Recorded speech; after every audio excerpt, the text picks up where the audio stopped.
Kasaba uyushmalarini korxona va tashkilotlarda mehnatga oid huquqlarni himoya qilishdagi jonbozligi alohida e'tirofga sazovor.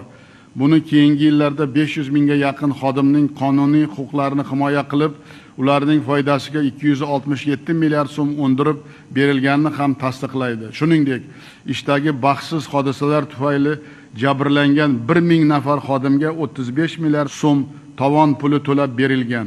Bundan tashqari nohaq bo'shatilgan 13 ming xodim ishga tiklangan. Federatsiya tashabbusi bilan 2021-yilda Toshkent shahrida Markaziy Osiyo davlatlari kasaba uyushmalari kengashi tuzildi. 2023-yilda Samarqand shahrida Turkiy davlatlar kasaba uyushmalari tashkilotiga asos solindi.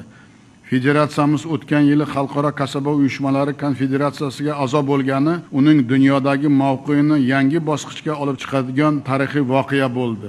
Federatsiyaning ijtimoiy himoya, gender tenglikni ta'minlash, xodimlar va ularning oila a'zolarini sog'lomlashtirish, madaniyat va sportni rivojlantirish borasida sa'y harakatlarini ham to'liq qo'llab-quvvatlaymiz.